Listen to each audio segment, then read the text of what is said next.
Welcome to Chronic Combat Conversations, a live look at our best bets, picks, and predictions for every UFC event with your hosts, TB Scouting MMA and The Guru back again for UFC St. Louis. You've got your heavyweight main event between Derek the Black Beast Lewis and Rodrigo Nascimento. And listen very closely. We will have no slander about this main event. We will have no slander about the co-main event. We will have no slander about this entire card. Do you want to know why?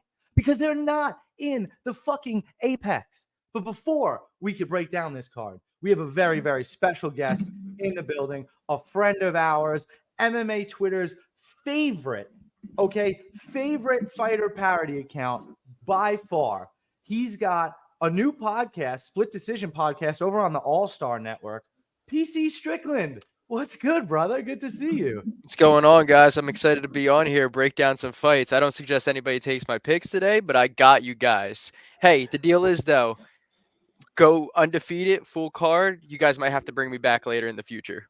just saying, you got to earn your keep, brother. But no, seriously, a good dude. We met you in person, got to hang out, watch some fights at Prudential in the past, had a great time, and we appreciate you getting into the content creation part of this space. So we figure, you know what, it's time to earn it. Bring this man out. 281 as well, right? That's yeah, right. 281, yeah. That's yeah, right. we got up at MSG there too. Yep. So if you guys haven't done the right thing already, go ahead and do the right thing. Useless present. Your presence is not useless. We really appreciate you being here right now. Shout out to Boone, yo, what is good? And Daz Files. Appreciate you too, my brother. All the classics in the house. Make sure if you haven't thrown a like, do that. Throw a like, costs you nothing. Subscribe to the channel if you haven't already.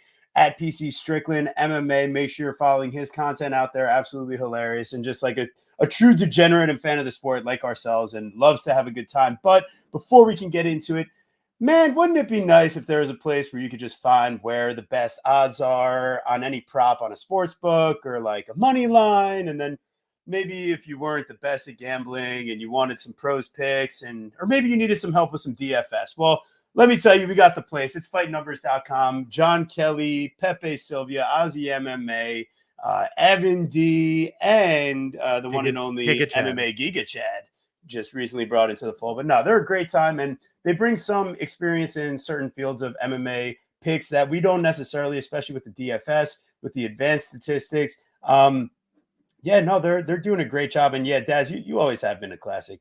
I hope you are offended, my brother. That is a reference. Now, are you listening in the park? Where you at, dog? Hope you're doing well. Appreciate you so much. You really are one of the biggest supporters of the show across all time. And listen, like we said, if you need some expert analysis and predictions, if Chronic Combat wasn't doing it for you, you need a little bit more, head on over there. Lineup optimization tools. We don't really talk about DFS over on this side. And that also helps out with like building your lineups, and you can find some great like differentiation on odds across different books. So. That's really one of the things that I love the most about it. Listen, you can get their breakdowns. We don't read too many breakdowns because we're too busy doing our own, but we do love the fact that they post their picks on there. They post their breakdowns on there. And what I really do love is that odds tool that lets you search the best odds across, 15 different sports books. And then you also get the prop search as well, so they can bring up the knockout, the sub, where you can get the best line on that as well. Saves a lot of time. Go check them out. Yeah, hell yeah. So here we are. This is what the people came here for. We've got the Black Beast, Derek Lewis, hosting in the main event at UFC St. Louis. Coincidence? I think not. But then we've got Zekolmeya, Rodrigo Nascimento on the other side. I didn't really look up what that nickname meant, so instead, you can find me in St. Louis. No, don't sing that either. Boo. Well, it's Nelly. Come on. If Nelly's not in the crowd for this event, man. All right, fine. Come on. Some got jobs and some sell yay. Other just smoking fuck all day. Like, come on. That's a classic song, dog. You can find me in St. Louis. You kind of ruined it, but it's all right. A little bit. Well, you ruined it by interrupting such a beautiful song by Nelly. Yeah, exactly. I appreciate you, though. Well, we got the Black Beast at minus 148. Rodrigo Nascimento at plus 124. Over 1.5 plus 124. Jeez. What, did the line move? Is that what you're saying? Line's getting closer together. Getting much closer together, right? I mean, open. Sliding? Yeah, I would say so. Well, where's it at right now? Are you saying it's different than what I had? No, I'm saying it's been sliding all week. All right. Well, regardless, Derek Lewis here. The question is, how big is his skill set sliding? Because taking on Rodrigo Nascimento in a main event, I mean, come on, this is definitely a step down from the type of people that have been finishing and beating Derek Lewis in these past few fights. And I feel like we could get a performance. I'm not saying he comes out flying knees and does the whole thing over again, but I feel like this is kind of like a you must have forgot type of spot here for Derek Lewis. It just seems like a guy like Nascimento that's shown to have bad striking defense and not a great chin, quite frankly. And he's got wrestling. He just isn't really that great at it. You know, his grappling, I would say, is better than his wrestling. And man, I think this goes the way of the Chris Daukaus fight. Whether it's me referencing Derek Lewis knocking out Chris Daukaus or me referencing Chris Daukaus knocking out Rodrigo Nascimento, I think you see me putting the MMA triangle together and connecting the dots. Maybe it's MMA math gone wrong. Maybe it's Derek Lewis is just showing up for checks at this point. But I feel like this guy's being rewarded for taking that Almeida fight and saving the card there on short notice. And he gets a bit of a pillow spot landing softly here. And yeah, my balls is hot, bro. He's going to KO him. But that's right. When exactly? That's the real question. So, Guru, where do you differentiate on the breakdown? Do you see this fight happening any differently than I might project? I am wondering why the line is just getting closer. I'm not sure I fully understand it. I mean, I guess it's still heavyweight MMA, and Derek Lewis is a favorite while he's lost 4 of his last 5 fights. You know what I mean? Or 3 of his last 4, 4 of his last 6. So, not a great run here for Derek Lewis. I think what you had to say really about the narrative kind of part of this, which is he does save the main event on short notice in Sao Paulo and, doesn't get finished somehow, some way. The jail man should have been taken to jail for that fight, but doesn't finish. Derek Lewis, Rodrigo Nascimento, who is he finishing? What has he done impressive that makes us think that he's going to outlast Derek Lewis or be able to really even damage him? Who has he finished? His UFC finishes are Alain Badeau, which gets overturned because he took too much Ritalin before the fight, and his win versus Dontel Mays. But the first one, because you watched him in the second one, it's a unanimous decision where he goes over 3 on his takedowns and gets outlanded. It's like he's a low volume, low power. I just, he needs to grapple, and he's only gotten takedowns in 2 of his 8 fights or something, or 3 of his 8 fights. I just don't see it. Derek Lewis is super athletic. He's going to punish him. I don't know when, but Derek Lewis will KO him. That over 1.5, I don't know why it interests me. It's probably it's pure AIDS, but I don't know. Just the thought that they could be staring at each other for a little while does make somewhat sense to me. All right, so I'm sorry, I have to interrupt real quick. Zekolmeya is actually translated to Yogi Bear. That's pretty good. That's he does have the physique of Yogi Bear. He really does. PC Strickland, what is the very technical analysis you have on this extremely technical fight?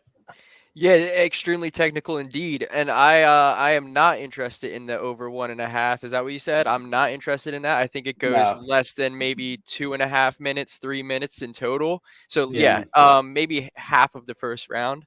I'm not taking a guy nicknamed Yogi Bear in whatever language. With disrespect to him. But this is a fight gifted to Derek Lewis, I think. I think everybody wants to see it. I know TB mentioned something about skill set sliding, but the only thing I think is going to be sliding this week is Derek Lewis's meat across the mat when he does that finishing move. So I got Derek Lewis first round knockout for sure. Oh, man, I can't wait for that opportunity. Anybody that knows me knows that's the thing I'm most excited for this weekend. Jeez. Damn, what's the line on round 1 knockout? It's got to be solid, right? It's like plus 165 round 1, so I assume it's going to be the same thing for round 1 knockout. Plus 160 for round 1 knockout compared to plus 165 round 1 is my guess. That's actually funny. I thought you were pulling it up for real. No. I'm joking around. Yeah, I mean, it feels like we're kind of on the same side here, and I don't see why not. It's plus 180. The fuck? Damn. Maybe it's better on FanDuel. Hold the maybe phone. it is, but I think ultimately, I laid a little bit on money line here. It was probably irresponsible not to just lay like inside the distance or Yeah, knockout, that is but irresponsible. yeah, You're but it is you're what an it is. irresponsible person. Yeah, you parlayed him, so I it is did what it is. parlay him to Biggie Boy. Big Ugh, Boy, not Biggie yeah. Boy. Oh God, he's giving away his picks. Oh my word! I All already right. tweeted him out. What the fuck? Yeah. Oh, dude, it's Whatever. wait. See, this is why I'm glad I Okay. stalled. Derek Lewis, round 1 KO on FanDuel is plus 230.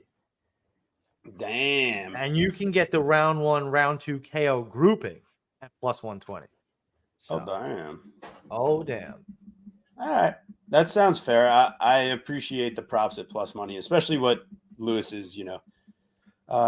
Expected path to victory would be. It is a great question. There will be blood. It seems like it's like a good part of the week that's like halfway from when the fights were. There was also a point in time where I wasn't working on Wednesdays, so it worked out really well then. I don't know. Maybe it's something to look into. I think it's exactly that. I think that Wednesday we need a certain amount of days. I just talk for me honestly. Like I need a certain amount of days to cap all 12 to 15 fights. So Yeah. generally speaking, like I am just not ready Monday, Tuesday. I'm just simply not. Wednesday is the day when I could be soonest to be ready. And as it is, we don't even have props for most of the Right. fights. And Right. I think the real reason why we go live on Wednesday is because we do want to give the audience that maybe can't catch the live show more opportunity to watch the show. So you have it out a day earlier. But it does come at the peril of not having enough props and a lot of other shows going on. Yeah. Yeah. It's a good question. Maybe things to look into in the future. But yeah, I mean the last question we'll take on this fight here. What's Lewis by decision? AIDS Yeah, that's exactly plus what it's lined at. 1,300. Yeah, I mean, I don't know. It could be cute, but I'm not getting that cute. All right, we got Joaquin Numanza Buckley minus 155 versus Nursultan Black Ruziboyev, aka Lil Ruzivert. Little Roosevelt. Little Ruzivert. Listen, he's trying to adopt the culture. I don't blame him. I would want to be nicknamed Black also if I could. So good on you, Ruziboyev. No, I don't know. That's crazy. Like, what is the backstory behind that? I need to know. It's because who's going to tell him not to be nicknamed Black? Are you fucking crazy? Yeah, you're right. He's 6'5", so I'm probably not telling him. You want to tell him for me? Nope. Fair enough. So, yeah, no, it is a great question, but I'm not going to be the one to ask it. But yeah, I mean, really, the question here is, Nursultan, is he getting his his favorite method of round 1 finish here over Buckley, or is Buckley going to go ahead and style on this guy? That's a real question. I feel like Ruziboyev is not proven that he's able to carry any sort of technique, explosion, minute winning ability as the fight gets deeper, but he has shown that he can kind of make your day not so hot if you're not minding your P's and Q's on the way in. It's just watching the way that he repeatedly is throwing like these shovel uppercuts versus Cedricus Dumas, before ultimately landing that beautiful eye poke finish. I mean, it doesn't get any better than that. So shout out to Hibero, the referee in that fight that didn't stop that shit on like some no contest. But Ruziboyev, I mean, basically, yeah, he's explosive. He looks solid here and there. But I mean, if the fight plays out for an extended period, got to imagine Buckley's having some sort of wrestling success. I think he's going to be throwing more volume, but I think there's also a lot of question marks. And we've seen Buckley finish multiple times. We've seen Ruziboyev win by a multitude of different submissions and knockout methods. So I think it's too risky to play chalk here on Buckley from a money line perspective. I'm much more interested in like a Buckley and over 1.5 to get to some plus money there, and then taking like a Ruziboyev in round 1, round 2 combo. I think that's the way that I'll probably end up having money on this fight, because it's not one of my more confident spots on the card. Like Buckley, he looks better than ever. But Luque that he just fought, I mean, that's a shell of himself, right? And you go down his record, it's like wins, Alex Morono. That guy just doesn't match up athletically. Come on, man. Come on. You're going the wrong direction, man. If you want to talk about records, we have to talk about Nursultan Ruziboyev. I mean, the dude has, let's just be honest here. He's a round 1 finish guy, or generally kind of bust, right?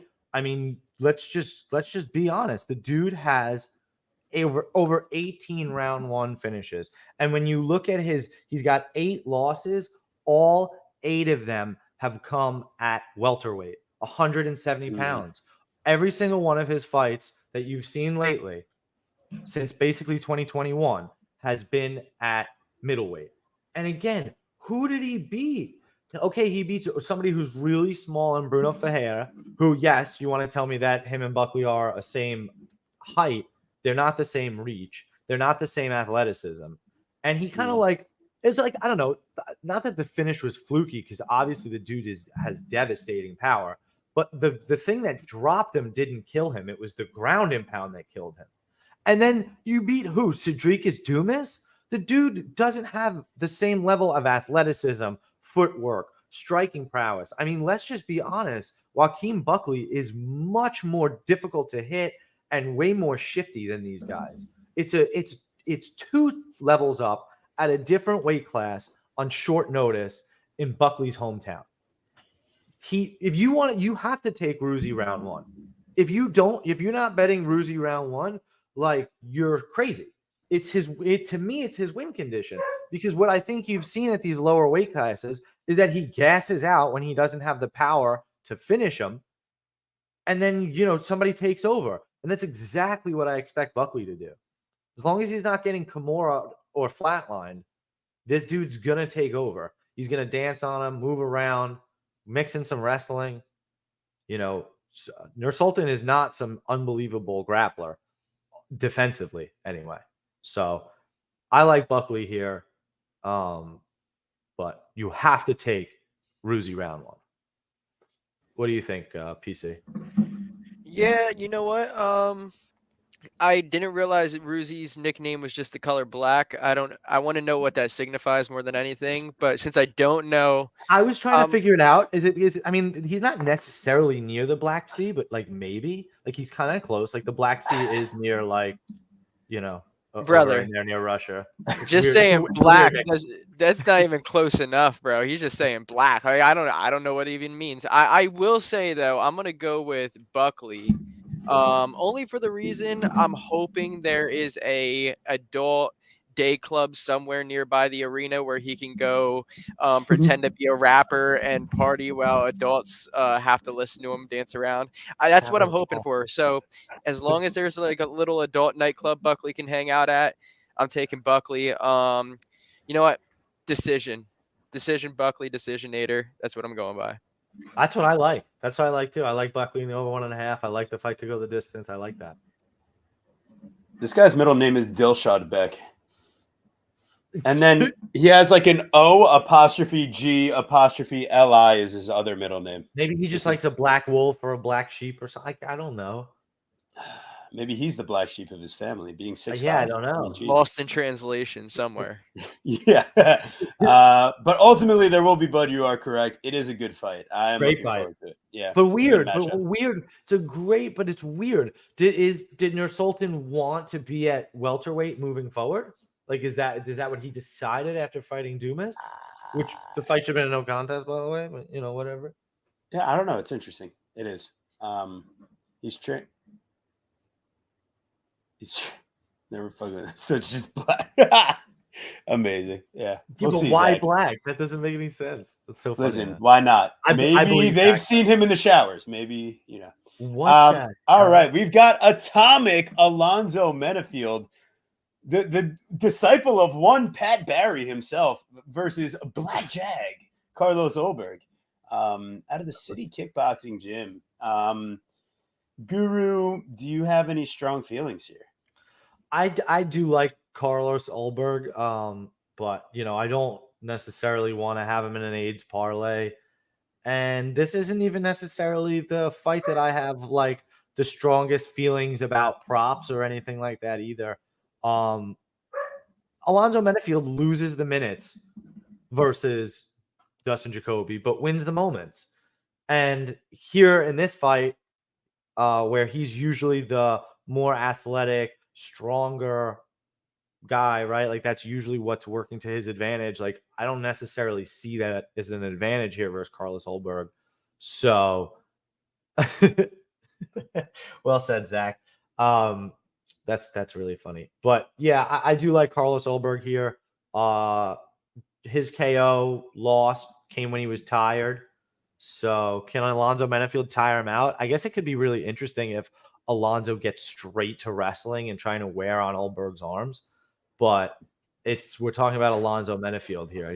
And Pat Barry. Like I'm not exactly predicting stellar game planning, or I don't know. He's training at elevation, so supposedly his cardio is better. He feels like his strength is making improvements. I just like Carlos Ulberg, but I don't really have much. I don't want too much exposure. Yeah. PC, what do you got cooking here? Yeah, I don't like how many times Pat Barry's name's been brought up in succession so far. I heard after like 3 or 4 times he shows up. So, yeah, I'm gonna stay away from Alonzo for that reason. Pure just guilty by association type of deal. I'm going with Carlos Ulberg. But you know what? I think he gets the job done, and I think he puts Alonso's lights out. So let's go round 2 knockout. Yeah, here's my thought in this I'm fight. talking a little bit of shit. Like I'm not being for real. Obviously, the dude has coached a world championship level fighter and like won a title, right? So he probably can do something. I mean, game plan. You approach the youngest girl in the gym. You slip her your number. Try to make things happen. He's gonna have a game plan. What the fuck are you? It's the Pat Barry game plan. Come on. Oh my god. No, but and also, Lou Beccia, what's up? What's up, you hoe? Right back at you. Where's your dad? Joining us? Yeah, where's your correspondent or your assistant? Or it's a great. Well, I guess it's YouTube, so he wasn't banned from here originally. So, Atomic Alonzo, man. I mean, he's well on his way to losing a clean decision to Jacoby, 2 rounds to 1. Jacoby's a guy that I've never liked his chin. I didn't like his takedown defense or wrestling either, but Alonzo Menifield couldn't get any of that going. Like, let's be serious. Like, even if, like, let's say he is coming in with a wrestling game plan, like, it's not something he did in the last matchup, right? Like, he didn't use that to his advantage to win. It was that Dustin Jacoby just, when he throws leg kicks, when he throws a combo, he doesn't get out of the pocket and he leaves his chin straight up in the air. I think Ulberg is going to be the faster guy. He's longer. He should be better. Like, he can fight off the back foot and the front foot. I feel like Menifield, he's very reliant on like swinging heavy in the pocket after he's already been landed on and hoping to catch you on the way out. And I feel like this is going to end up looking like the OSP fight. Like, Ulberg is going to use calf kicks. He's going to use body kicks, and then he's going to finish up top with the left hook. And if he doesn't finish him, I think he outpaces him to a decision. Shots fired. Ooh. Oh, that was damn. crazy. Let's see. Oh, geez. The nose. Oh, God. Yeah. So, hey, our guest is doing pretty great so far, I'd say. What up, Leo? Ooh, you have followed him back. Fair enough, Guru. Good job. All right. So, ultimately here, I think Ulberg, he's live for a finish in OSP fashion.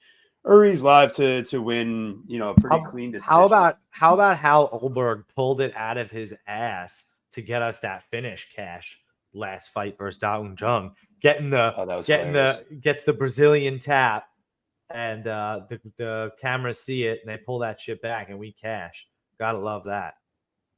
I mean, we are talking about a guy in Alonzo Menifield that lost to William Knight by unanimous decision, dude. Devin Clark.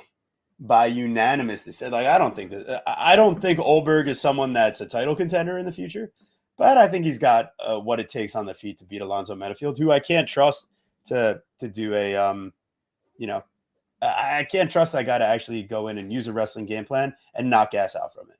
Like, I think he was good at defending takedowns against Jimmy Crute.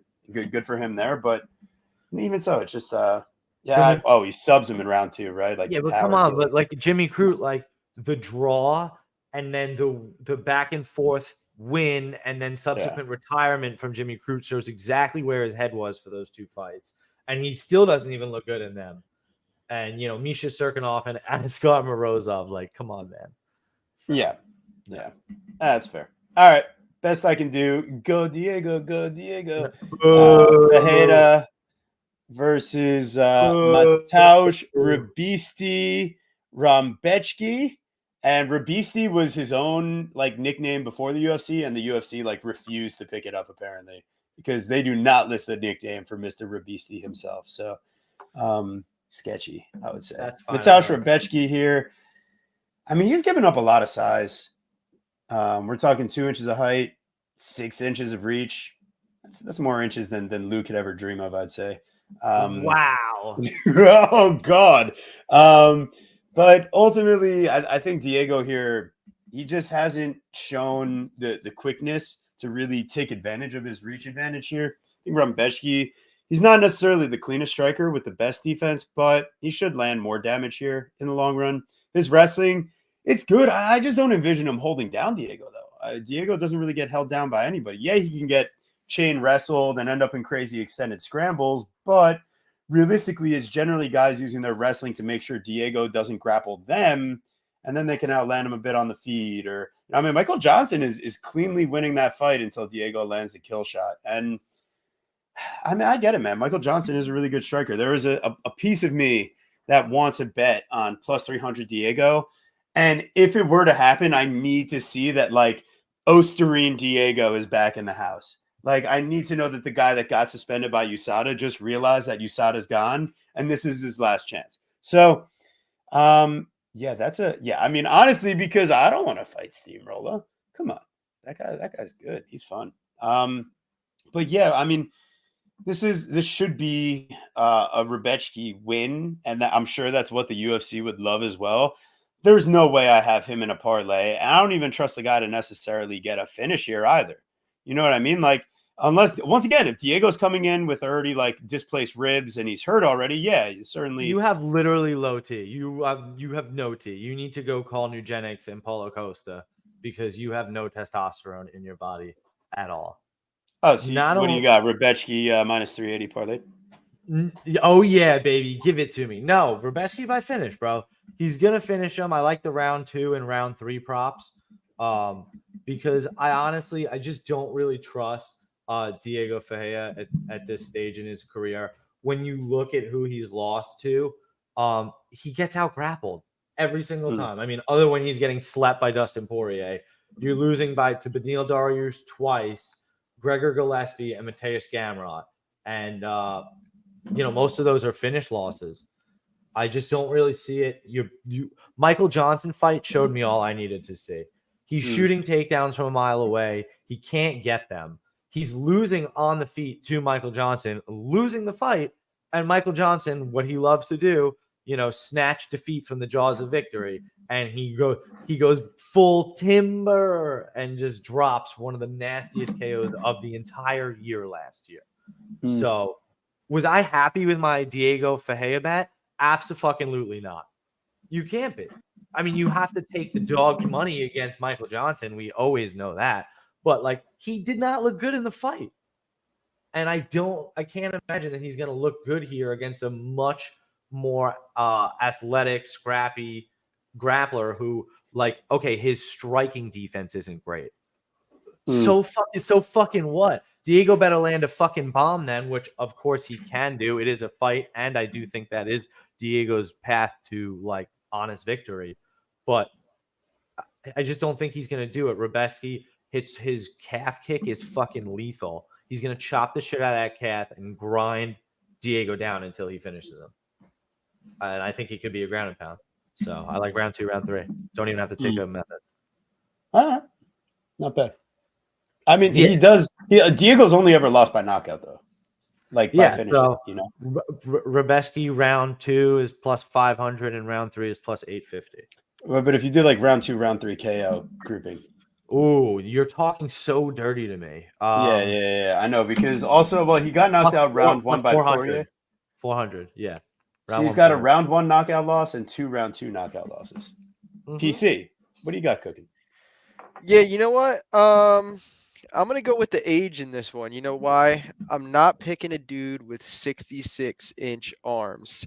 I know you guys I know you guys might be riding with What? Rebecca or whatever, but 66-inch reach or whatever, dude. I'm not riding with it. I'm taking It's, the it's too little bit of a. small for you, or is the 66 a weird number? Like I don't. If you guys actually take a look at the picture of the guy. He's actually the first Yeah. fighter we might be able to see his hands in the photograph. So I'm not gonna go with the guy who we can almost see the gloves, his hands. I'm gonna go with Diego, even though he's a plus 300. I think he's gonna be the dog to pull something out, help everybody make a little bit of money this week. But then again, I told you guys at the beginning of the show, don't take my picks. So Yeah. I'm riding with Diego. So No, knockout Diego. no T-Rex arms for you. That's hilarious. But honestly, wait. Then that means you have to look at Joaquin Buckley's arms, bro. Joaquin Buckley's arms are as long as Ruzaboyev. Joaquin Buckley can touch his knees while standing up. And what did I do? I took Joaquin Buckley. Damn. Hey, dude, Rebecca can't even wipe his ass without throwing out his back, dude. He has to like bend slouch down every time he reaches to wipe his ass. So That's yeah, I'm not he's got taking him. That's because he's got anchor arms. You I've know, got anchor arms. you know something interesting actually is Rebecca. I mean, he doesn't finish Fiore, and he can't do a body triangle. His legs are. I'm too a stubby. jerk, That's another thing. and everybody loves me. Stop talking about Fiore. Fiore can do jiu-jitsu, and it's his first fight in the Apex. Leave him alone. He gets the finishes in his next 2 fights. Diego can do jiu-jitsu. Dude, it's not. He doesn't have the same level of anything anymore. Durability. I don't know, man. I don't know. I don't know, man. I might stay away from this one. We'll You try. stay away from whatever you Let's see want. how it goes. We got Bruce Leroy. I'm Jenkins, playing it. just Plus Bruce Leroy. 400. Round 2, round 3 KO. I feel like that's not enough juiciness, but Alex Caceres, Bruce Leroy versus Sean the St. Louis Sniper Woodson. Look at that. How can you give any technical breakdown on this fight? It's not necessary. Where are these fights taking place? St. Louis, fucking Missouri. Look at his fucking chest. It's it's the arch, and I don't mean the golden arches from McDonald's. I mean fucking the arch of St. Louis, Missouri. He's not losing. It's a fucking showcase. It's an easy fight for him, honestly. I just don't really trust Alex Caceres at all. He's going to give Woodson the fight that he wants. You have to get in close range with Woodson, or you have to be able to knock him out. And Caceres is a decisionator, and he's low volume. So Sniper is just going to sit at range and pick him apart. I mean, hell, he might my sneaky pick, the crazy pick. I wonder what the odds are if they're up. They are. Here it is. You ready for this? Sean Woodson by submission at plus 1,400. He has one submission in his career, and it probably doesn't happen at all. But Alex loves to lose by submission, so nothing would be funnier. You can easily get one of them guillotines. One of them Gillis. One of them guillotines. Maybe even a rear naked choke if it ends up there. Why the fuck not? But no, I really do like Sean Woodson by decision. I think he just pieces them up. More output. And yeah, Caceres needs a finish, in my opinion. Yeah, Woodson is the reverse Rebecki. I'm very curious now to hear PC's take on this one. PC, what do you think? I was actually in Toronto for Woodson's last fight. I watched him piece up Charles Jourdain, and I think it's going to be very similar to that fight where Woodson just does what he wants, stays at range, uses the boxing. I think stylistically it's a good matchup for him. I think he moves well. He's actually one of my favorite fighters to watch. I love watching guys box in a UFC octagon. So I'm hoping Woodson gets it done in his hometown. Yeah, you know what? I really like that. I like that call from Camber there. I really do like the finish as well. I think I just think it's smart because I think you're going to be able to get some decent value on it. And he's at home. Like, he might just show out. Yeah, it's plus 360 by finish. Like, you have to take a sprinkle because you have to think he might throw a little bit of extra pop in his shots because he's at home. That's true. It's very true. There could be something to it. All right. But that's really why I like the submission, because Caceres has really never – how many times has he been knocked out? Like, very few. Yeah, I feel like Sean Woodson also doesn't really have, like – He's only been knocked out once in his entire career. And you know he's one of the first fighters to get – or one of the many fighters to get to 30 UFC fights. So I think like the 13th or 16th or something. So major achievement for him. It's a 21-second knockout to Francisco Rivera Jr. in 2015, UFC Fight Night 68. Yeah. All right. Well, appreciate all you guys in the chat. Really, really big gathering between X, formerly known as Twitter, and YouTube. If you guys aren't following us here on YouTube, please subscribe. Costs you nothing. Donations are definitely welcome, but please don't do anything crazy here. We're just trying to have a good time and appreciate everything you guys do. Support us everywhere. Make sure you're following PC Strickland, and yeah, it's time. Oh man, this is it. This is the moment I've been waiting for. Sprinkle a little. All right, no, this is the Salsa Boy as Guru's breaking out them Latin dance moves. We got Waldo Cortez Acosta, Salsa Boy, versus the big boy, Big Rob father, Robelis de Spain. Man, I mean, this couldn't be more of a setup fight. You got a guy that you lost a round. He didn't lose by unanimous decision, but he unanimously lost a round to Andrei Arlovsky in his last fight. Oh, and what's that? He also couldn't finish Andrei Arlovsky. Oh, he's got more decision equity than Robel. This guy's going to be dead on the floor within 30 seconds, guys. And if he's not, he's going to be dead on the floor within the first round. And if not, then Big Rob is probably just landing enough strikes to out damage and outpoint this guy from distance. Even if we're salsaing to decision with Waldo, I don't think Waldo is going to be the one closing the distance against this guy with a fucking 6-inch reach advantage and a 3-inch height advantage and 5 million times better athleticism. Like, look at the shape of their physiques. Like, it's heavyweight MMA. This really matters a lot. It's not, there is no skill, okay? The only skill is the type of athleticism and like striking timing and accuracy that Robelis brings when he connects with your chin. So I saw minus 165. I thought it was like absolutely comical. So I dropped the hammer on it. That was a 5-unit maxi for me. I tweeted out for the people. A little maxi pad. Yeah, little Tyrese maxi for you. Throwing up them 5 unis, but Robelis, man, I get it. I could probably have just waited for the knockout or whatever, but I thought the line was comical, so I jumped on it. I'll probably still find a little prop to sprinkle on, but yeah, I mean, yeah, the fate train for sure is coming really soon. The second you put this guy against the top 15 talent that knows how to wrestle, then yeah, that we could start thinking about it. But the fact that I saw people out there betting Josh Parisian and now considering the Waldo Cortez Acosta side, like, guys, I took minus 165, and I know it says minus 198 here, but it's minus 230 right now, okay? Like, and it's for a reason. It should have opened at like minus 300. I just truly don't get it.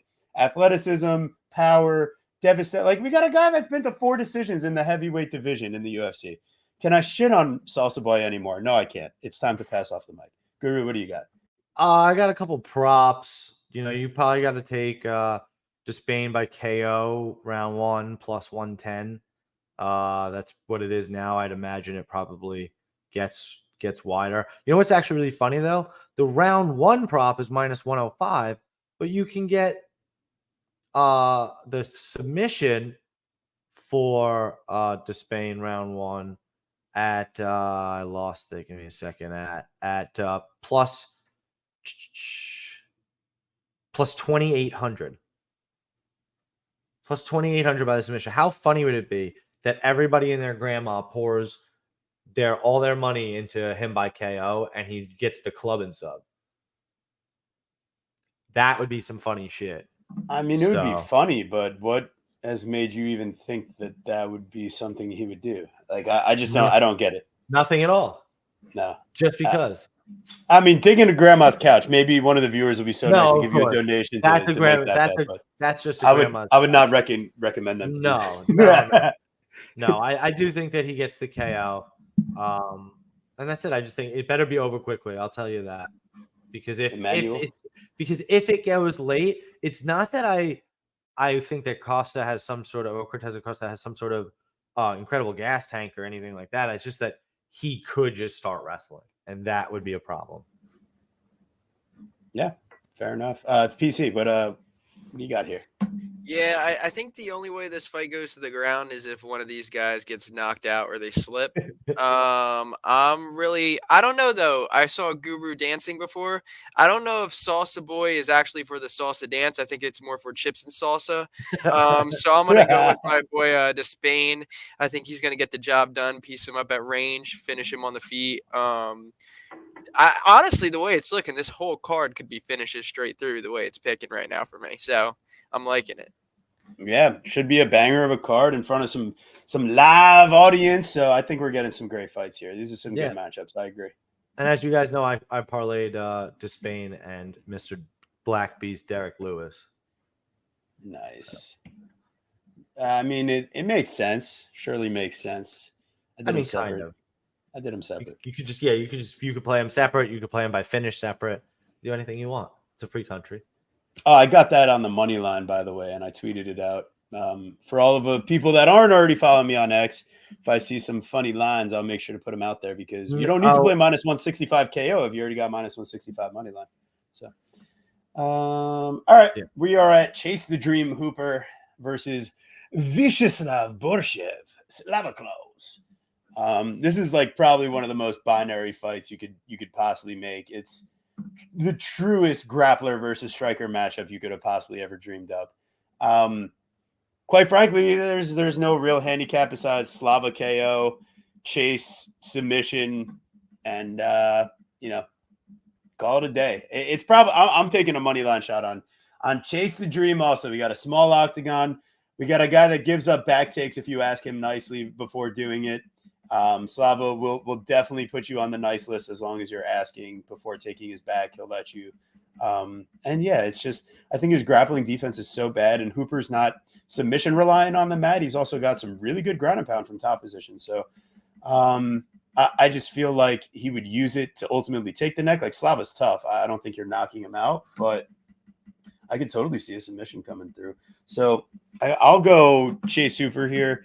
But there is a great chance we just see this guy get absolutely nuked Steve Garcia style. I actually think it would be more probable that he would win a decision. I don't know. I just know that he's gonna do you really have to? Hooper is somewhat tough. I mean, I know he's been knocked out by Steve Garcia, but that dude hits like a fucking truck, right? So I don't really take too much away from that. I mean, other than he can't see a left coming at all. So yeah, you're right. I mean, listen, if Slava can keep it on the feet or just keeps getting back up, you know what? Just I don't know why it interests me. All the crazy props. It really doesn't because I do like Hooper by submission at plus 300, but I don't know, man. That fight going the distance at plus 260, it just seems a little crazy when you look at how each one of them has had a fight recently that have gone the distance. 2 of the last 3 for Slava and 1 of the last 3 for Mr. Chase Hooper. So I don't know. It's a weird fight for me. I do like Chase. That is where I end up going because from what I've seen from Slava Claus, his defensive grappling is just too much of a liability. Whereas obviously Chase's striking defense is fairly not good. I just think that he can make improvements sooner and at a little bit better level than Slava is. And then you also have to consider Slava at his age. He's not necessarily getting better. I mean, he's 32. He looks so much fucking older. It's probably because all those delivering presents. So, PC, what do you got here? Yeah, a lot of good nicknames on this card, but I'm gonna have to go with Hooper. I could see this fight being one of those fights where it's back and forth the whole time. Obviously, Slava wins on the feet. You got Hooper winning on the ground. But for some reason, I just in my head I'm picturing I just don't see him getting that submission, even with the bad grappling defense on the other side. I think it goes to a decision, and I think that plus money's there. So I'm gonna take Hooper by decision. That's where I'm rolling with. I love it. See, that's what I'm saying. Like, if he doesn't, I love that. If he doesn't get the sub, but he just has control the whole time and he wins a decision. Everybody gets burned. And because when I really think about it, the price of will the fight go to the distance at plus 260, like it just doesn't make fucking sense. It's too much. Yeah, I agree with that. And yeah, it's definitely worth taking the dog shot here. I think, we're onto something, and it could blow up in our faces, but I'll tell you this right now. If PC Strickland can pull off a Chase Hooper by decision, we will have him back on for a pay-per-view. Let's go. Deal. Big stakes. That's a big one. Big stakes. Wow. It's like bigger than the tomahawk. All right. Oh God. Well, talking about short arms, we got T-Rex, big head and little arms. Terrence McKinney versus Esteban Ibovic, El Gringo. Yeah, I mean, listen here, Terrence McKinney, he's the guy with the reach advantage though in this matchup, and I don't know if I've watched someone with like worse general defense than Esteban Ibovic. I mean, he loves getting into a brawl on the feet, loves getting taken down. Now, he loves the Kimura reversal from bottom, but I don't think you're pulling that off on T-Rex, especially early. Yeah, Chase Super decision plus 500. That could be hot. Terrence McKinney here. Listen, Ibovic has never been finished. Same time, guy like Terrence McKinney here could be someone that could do it to him. X gonna give it to him. Yeah, I feel like Terrence is definitely live for it. It's just if it doesn't happen early, we're in the same place we've always been. It's Esteban in like over 4.5 minutes, right? And it's him ultimately finishing the fight before it gets to the third round, because that's what happens in Terrence McKinney fights.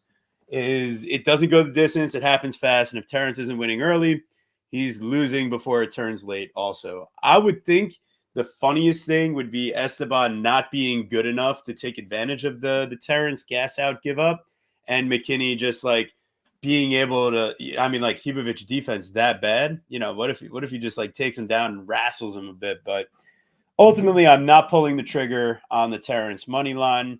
I'm not pulling the trigger on any idea besides like Terrence round 1 and Ibovic round 2. Those are the plays. Yeah, but who are you picking? Who's your circle? Who do you pick to win the fight? This one, it's really tough, man. This is one of those ones that's going to percolate on me all week. I don't have anything. No, you have to pick right now, and you're not allowed to change sides. Listen, I know Terrence McKinney sucks, but I guess he's going to be the pick here. Let's do it. Yeah, I think I'm on Terrence McKinney, and the reason is like, what have we honestly seen from Esteban that's been like that fucking impressive? He survived Loic Radzhabov. Like that was the thing. He just kept getting up from that dude's takedowns, and we know he has absolutely zero control and suspect gas tank. He pulled that El Sawadi knockout out of his ass. Was very happy to cash on that. Kamela Kirk smells like the dude completely gassed out, and obviously that could happen here with Terrence McKinney, but Terrence McKinney is so much more athletic and powerful than Kamela Kirk. Kamela Kirk has Esteban down in a rear naked choke within 2 minutes of the first round, and can't finish it. T-Rex really absolutely can. And I just don't know what we've seen from Esteban. Like, I know that those are the couple fights he's been in the UFC. He's got the very quick round 1 finish on Dana White Contender Series, I believe, versus the guy that was deaf, and like that was like his whole claim to fame there. And then like it's very suspect competition and a lot of round 1 finishes. So I'm just not super convinced. I obviously like the stabs on Esteban round 2, round 3, because McKinney is difficult to trust. You can get those plays which is insane. You probably have to take them right now before they change them. Esteban round 2 plus 650 and Esteban round 3 plus 1200. I mean, he's the favorite. So That's insane. Terrence McKinney round 1 is plus 240. The round 1, round 2 grouping for Terrence McKinney is plus 180. I do think that if Terrence McKinney wins, it isn't within that first 7 minutes. But I just think he's dangerous and has had a lot more UFC experience.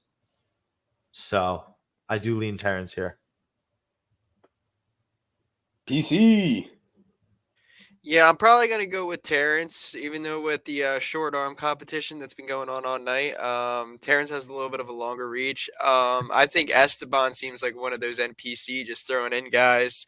Haven't really heard too much about him before. I didn't do my film work like you guys did, but I'm rolling with Terrence. I know he's had his ups and downs in the UFC, but I think he gets it done quick and easy. I think they just wanted to get him back on track and boost him back into the win category for good. I think get him back on a little bit of a win skid.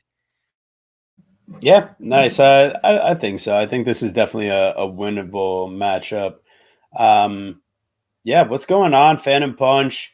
Great job in that Zhang Wei Li camp once again, as per usual. And Camber, yep, not sure. Fraud vibes for show.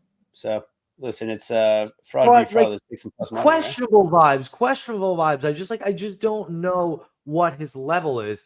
And you can see that with this fight in Terrence McKinney, because, like, okay, Terrence McKinney, let's say he drops him round 1 and then chokes him out within 3 minutes. Did we learn anything about Terrence McKinney? Did we figure out what his level is? Did we figure out? But we did figure out where Esteban is. Yeah, and it's certainly I just want to. I want to see growth from Terrence. That's all I want to see, just growth. Right. Yeah.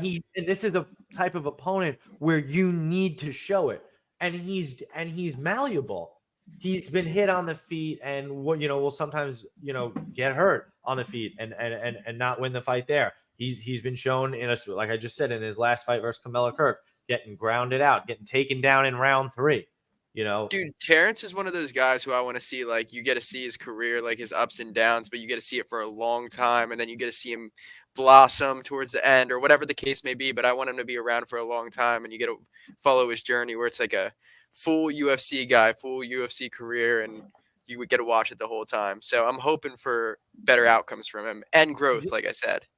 100%. And if that is something that you want, then this is a fight that he absolutely needs. Yeah, I mean, you're not necessarily spoiling too much there, Zach. It's just that he is exciting, and I think he's got a fairly decent fan base, which is much more than you could say about a lot of other fighters in the UFC currently. Shout out Lou Betcha. Could we see some Yam Bagu? Good question. I don't think it'll last long enough. Yeah, maybe not. All right. We've got, people around the world of all ages unite around Tabitha Ricci. If you're an older gentleman, you probably root for Tabitha Ricci for some reasons. If you're a little child, you're rooting for Baby Shark all day. It's probably your favorite fighter. Tabitha Baby Shark Ricci versus Tisha Tiny Tornado Torres Pennington. So the triple T. No, I had to give her the triple T nickname in the middle, Tiny Tornado Torres. Actually, she's got quadruple T. Sorry, Jalen Brunson exits the locker room. I don't have the game on. What's happening? It's he's been out the whole second quarter. His dad went to the locker room, and Leon Rose is not spotted in the stands at the moment. Pretty horrible. So, gonna focus on the good things going on in life, like fights this weekend, and not lament over Jalen Brunson. What happened? I don't know. I didn't see we were doing the show, but I did see, just perusing about. Not sure exactly. Yeah, not ideal. So LFA McKinney, yeah, for sure. It is what it is. And bet on boring fighters, watch exciting ones. Yeah, that makes sense. Knicks deserve it for destroying the Sixers. Damn, that's unfortunate.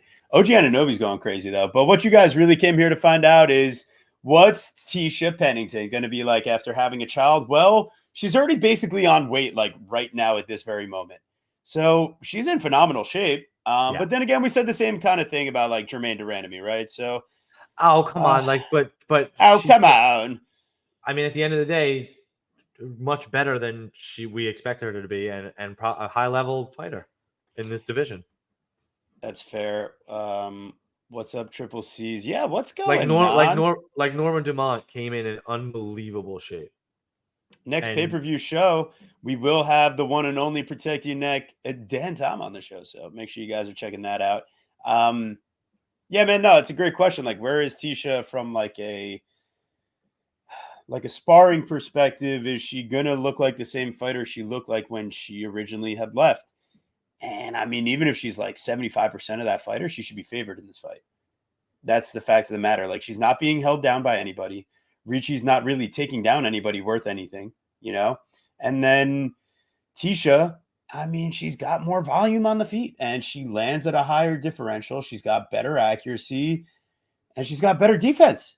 So that's where that to me is exactly what I think the crux of the fight is, because when you look at these amazing stats from Nate, Tabitha Ricci doesn't spend enough time on the ground. She just doesn't get it there frequently enough to win this fight, especially when you look at her offensive striking, and it's really poor.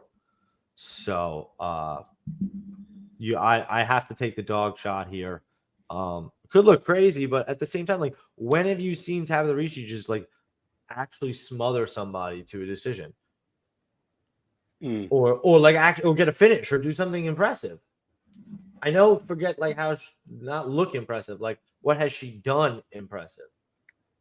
Yeah, I agree with this sentiment. She did win that darn fight. I'm sorry.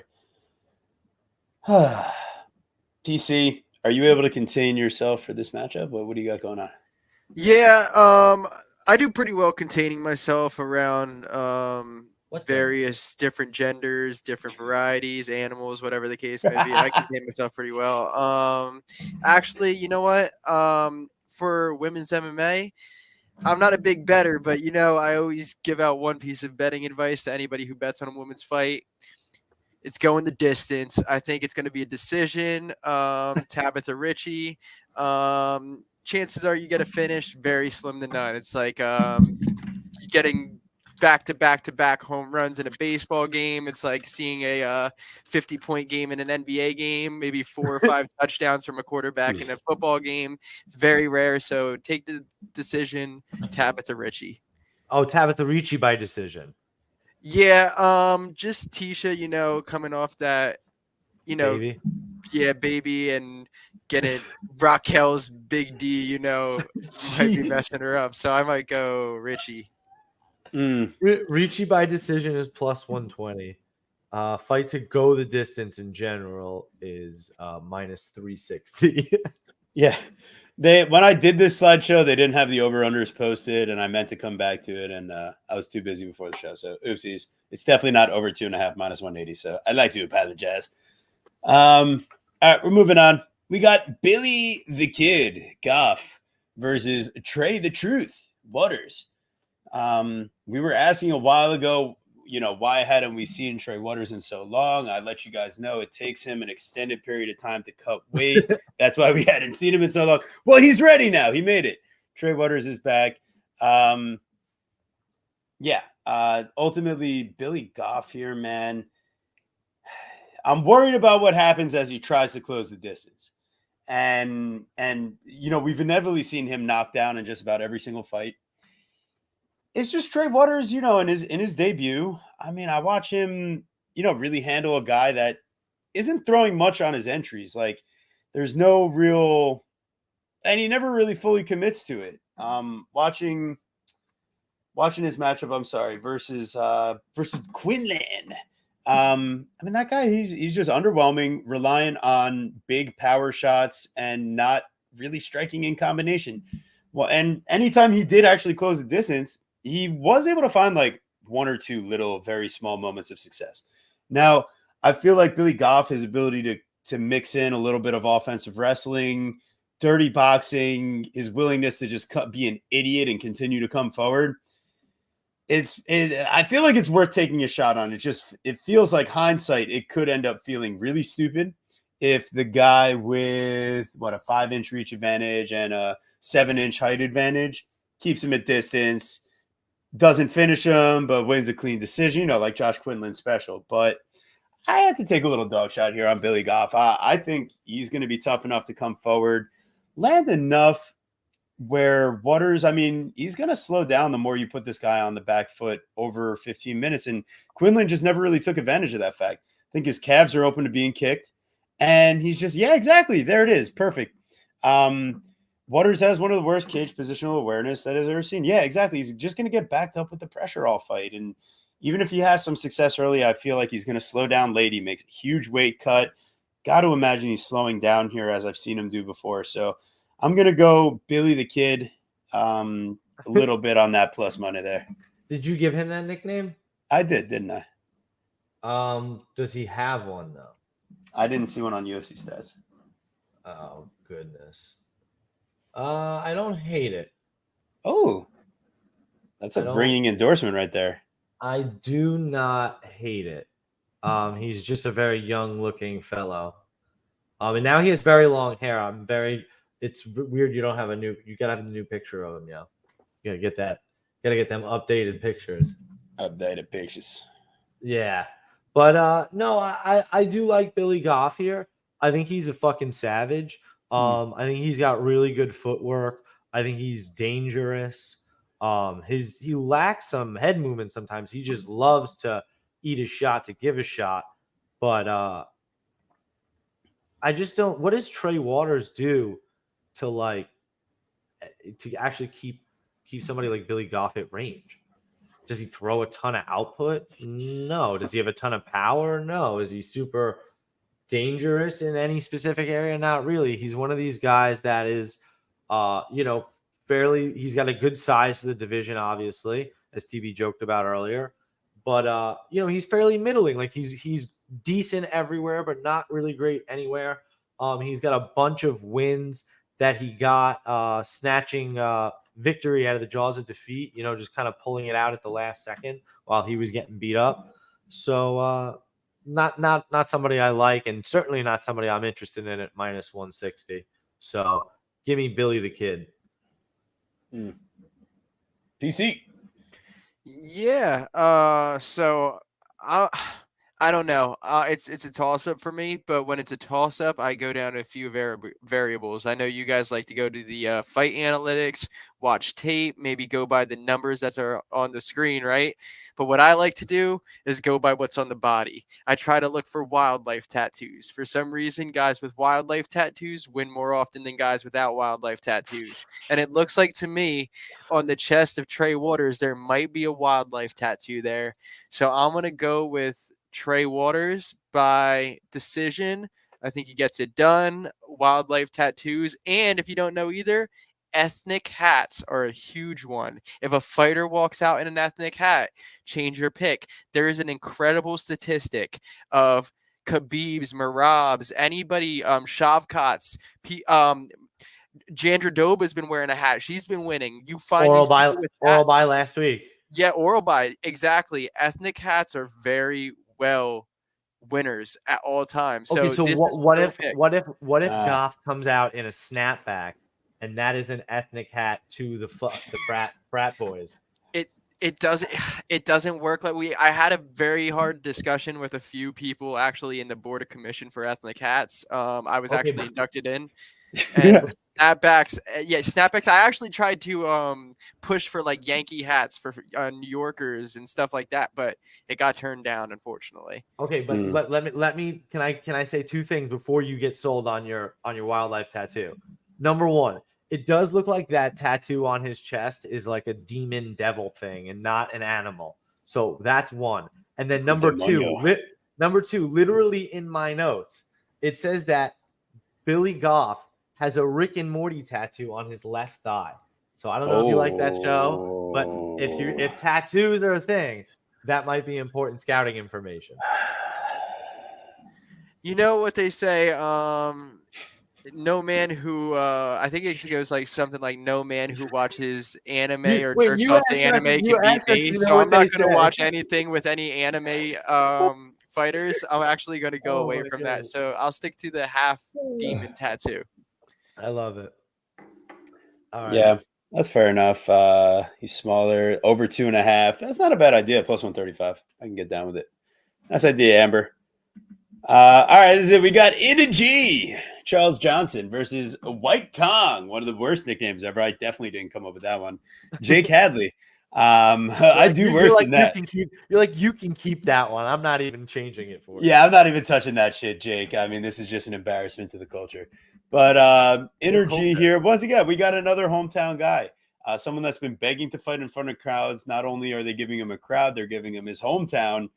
And, I think Charles has proven, listen, he comes out slow once again against Azat Maxim. But, maybe getting knocked around silly by that guy just woke something up because, we saw ferocious Charles Johnson take down into backpack, into body triangle, rear naked choke attempt in round 2, Charles Johnson. Let me tell you something about Jake Hadley. He's not finishing Charles Johnson. He's not chain wrestling Charles Johnson. He's got really shit cardio, even though he's got good output early. And I think Charles takes this thing over. Did you say not chain wrestling Charles Johnson? Jake Hadley has less than a half a takedown average per 15 minutes in the UFC. Chain wrestling. He might not even shoot a takedown at all. Yeah, I don't. And honestly, even if he does, he might not be successful. Like Charles Johnson, I know he's got bad stats by the numbers, but look at the guys he's been facing. Like those are really tough opponents in the wrestling department. And yeah, Hadley sucks, man. I just don't actually understand the line when more I think about it. Charles Johnson is the bigger fighter. He's 33 years old, not necessarily old. He's more experienced in the UFC. I believe this is the first time in his UFC career he is fighting outside of the Apex, and he's fighting in his hometown. What is Jake Hadley going to do? You have to strike with Charles Johnson. His striking, I don't know. I also don't even know why Jake Hadley prefers to strike over grapple. Like, he's not necessarily a fantastic striker. So, he's solid. He works the body. But I just like, what does he do special that's going to really, like Azat Maxim? Like, I don't care that he lost to Charles Johnson. A, that's a close fight. And B, Azat is not somebody necessarily with a ton of UFC experience, but I still think he's somebody that's like really fucking good. He lost that fight because he gassed out thinking he could finish Charles. Like that's just a mistake as a younger fighter. Yeah. So Charles moneyline dog. He was plus 140. Woke up today plus 110. Look out. So you can follow us on Pickett. That's one way to do it. PC. What do you got cooking? Dude, I first thought White Kong. It would be incredible to see him go up a few weight classes and fight Black from earlier in the night. White Kong versus Black, a fight for the ages. But I'm gonna have to go with my guy Charles Johnson. He's a cool dude in St. Louis. Really hoping he gets it done. And on top of that, he has been training his wrestling a little bit. I know he has. I've seen pictures of him working up in Pennsylvania. If people aren't from America or if they're not from the Northeast, little do you know, the Northeast is Dagestan of America.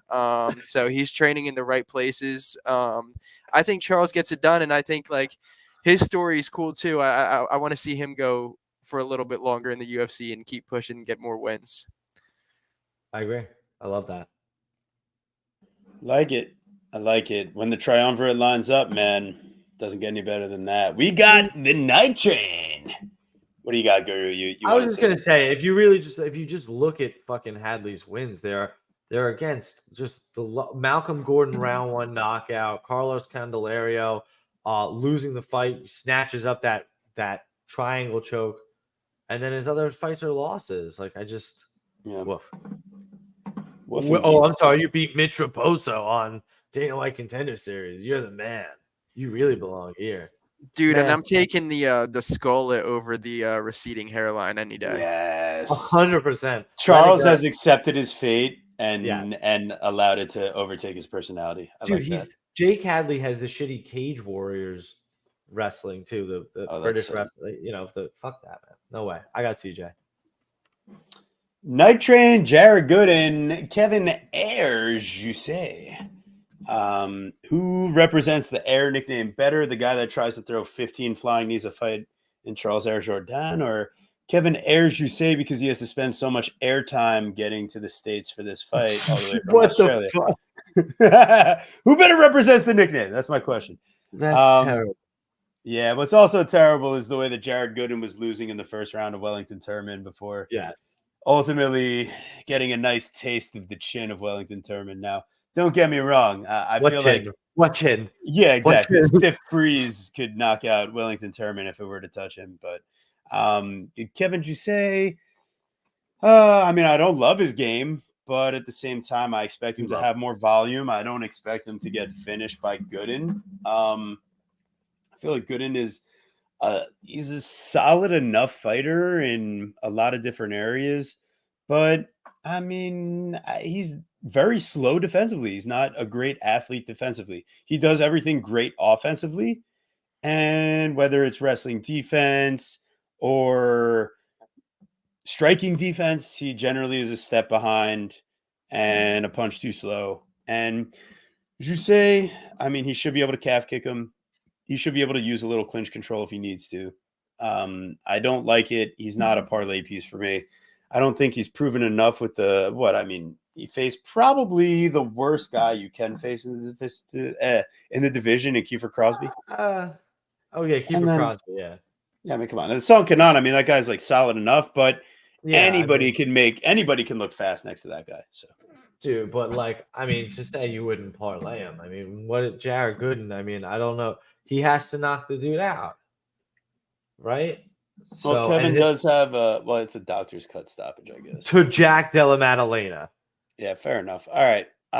So I He's really do. probably beating the night train here. I do, and but here's my caveat here. For whatever Okay. reason, they have it lined at over 1.5 minus 230. But you can go to Bet365. You can get the over 2.5 minus 125. I think this fight going the distance is going to be plus or whatever. I think you get it. You just watched Kevin Jusay put on a fantastic pace, 130 strikes landed versus Kanan Song. That he didn't knock him out. He didn't wobble him. He didn't do shit. So he's got a few decisions already on his record regionally. His KOs are generally round one. And Jared Gooden, while he, again, if you know me and are a longtime fan of this podcast, you know how much I am not necessarily the biggest Jared Gooden fan. Although, you know, he's close with Dan Levy, so he's probably a really nice guy. Just, he's just, I don't care what his stats say. He's a low volume counter striker and he gets wobbled and he doesn't have a great takedown defense. But my goodness, I just he's got a good chin. He doesn't generally get knocked out. His 2 knockouts are up a weight class at middleweight. So I just don't think Jusay, who's already shown me he's a bit of a decisionator, is going to knock out a guy that hasn't been knocked out in 7 or 8 UFC fights. So fight going the distance at plus money sounds fantastic. PC. Yeah, PT principle. dude. To be honest with you, I'll probably go. I'm gonna have to roll with Kevin. I do like Jared. Oh, I'm you're not gonna roll with them, huh? Yeah, I'm not against Jared. Jared seems like a guy who, like you said, is a cool guy. But at the end of the day, I'm gonna roll with my guy who has the cone head. I heard it's a kind of a symptom of coming out of the pregnancy a little weird. I had it when I was born. My parents took off the beanie when I was born. They had a little cone shape on my head. They were like, put the beanie back on, put the beanie back on. And it seems like Kevin just never grew out of his. So I'm going to roll with my brother who has the cone head syndrome. Do it for us, brother. Beat Jarrett. Zoltan. Oh my God, That's so good. great. All right, this is Well it. done. We've made it. It's what You the can't people call her came here. meatball, bro. Did you see that picture? Come on. She's Oh, looking I'm sorry. Yeah, I know, but look at this picture, bro. I mean, come on. If this version of JJ Aldridge shows up, she gets called Meatball, but she can earn herself a new nickname on the scale this week. Bro, All right. this is the picture from yesterday. Where's the camera? All right, so she found out USADA's gone. Like, good on her. I appreciate that. It's even more the reason why Veronica Mars can't be trusted, man. Don't Why like it. Mars? Is that her nickname? I don't know. There was some show or something, Veronica Mars. It was like a Dude, no. famous show. Yeah. Boo. Yeah. Boo this man. Do it. Mars bars. Well, Meatball here, JJ Aldrich, know. Dude, she's she's coming got in bigger looking more guns like than, a chicken bro, cutlet, bro. no, she has bigger guns than you, bro. Like, there's no chance you can call her Meatball. It's just No, I not got some happening. guns. Come on. I got some guns. Although she is looking in pretty incredible shape, I will say. That's JJ Aldrich. Come on. Yeah, I mean, damn. It's pretty hot. So, what? Jesus. Well, I wouldn't go that far, but I would say that she looks in very good shape for this fight, and she does have some veteran experience over Veronica Hardy. Got a height and reach advantage too. I just like fight to be split decision, honestly, and not really betting this fight. I do end up leaning Hardy because of those, size, age, athleticism type things. But if I don't expect anybody to get a finish, then I can't do it. So, and you definitely can't expect JJ Aldridge to get a fucking finish. But I don't know. JJ Aldridge looked decent in her last fight though against Montana De La Rosa, but I think I bet Montana De La Rosa and I expected her to grapple and she didn't. So that was a bit weird. Oh my god, I think Jalen Brunson's coming back. That's Oh my wonderful. god. I'm just glad he's okay. Like, okay. Oh my god, I'm sorry. I'm having inappropriate reactions live on show to Just go turn off the stream and go change your underwear real fast. But we picked JJ's got to be a dog shot. I'm sorry, I got to do it. Yeah, we also picked Jamie Lynn Horth over Veronica Hardy, expecting her to grapple, and she didn't get it going until the third round for whatever fucking reason. It was a weird game plan. She didn't use her size at all. So I don't know. Do we think JJ is going to use her physicality, press her up against a cage, and make it a dirty fight? Like maybe. That's it. That's what you got for me, TV. Maybe. I mean, it could be. I trust her more to use like front foot pressure to try to box. I think she was clearly outclassed physically, size and athleticism wise versus a fighter in Lipsky. I think she's also clearly like she's losing in athleticism to Erin Blanchfield. Like Sabino Mazo, way taller and a better athlete. Macy Barber, way bigger and a better athlete. I agree. But then she fights people like Montana De La Rosa, Nali Yang, Jillian Robertson. The Jillian Robertson win is a good win. Yeah, so that's what I'm saying is I feel like Veronica Hardy, from an athleticism perspective, is a lot more like those names than she is like an Ariane Lipsky or a Blanchfield. And I don't think Hardy – I think she did a great job surprising people in the advancements that she made in her game. I think JJ Aldridge is kind of a legit real test now to see – if she belongs in like a top 15, top 10 conversation. Like this is the fight that gets you there, I think you're 100,000% right. That's why I pushed you, because you pulled out a fantastic breakdown out of that. That's exactly what I was looking for. Thank you, sir. I appreciate that. And plus 120 on the bag of milk, the meatball here, someone that resembles the same complexion as myself. Look at his bicep. But yeah, let's go JJ. PC, sadness. Very quick, one last thing, and I really do think about it. Even though Jamie Lynn did have the size advantage, and I really do believe that she did have the skill advantage to win that fight, what she didn't have, and it was something that we didn't necessarily take into account, is she didn't have the experience advantage. Nobody would fight Jamie Lynn Horth, and she's only had 6 pro fights at the time. Now only 7, obviously, but she learned. I bet she fucking learned something in that fight. So JJ Aldridge, unless she's completely washed, I think you're right. I think we got to take the dog shot. Yeah, there's no value on Veronica Hardy. None. 0. So very well said, TB. PC, can you tell us about the value on Veronica? Yeah. Hey guys, take 15 minutes, get yourself some food. Don't worry about getting to the fights early. This one's gonna be a snooze fest. I think the minus goes in Hardy's favor for namesake alone. Name value that pulls people. They're like, oh, Hardy. No, I'm gonna roll with Aldridge decision. You know how it is. Always bet the over on a woman's fight. Like I said, going with the bag of milk, same skin complexion as me as well. TB. We're rolling with our Aldridge for the win decision.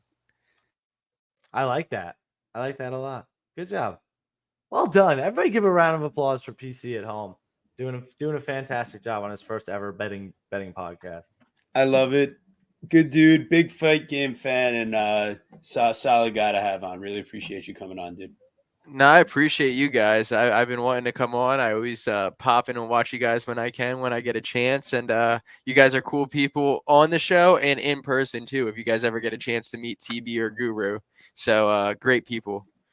I really appreciate that, fam. Mushroom, appreciate you coming back. Yes, a great debut indeed.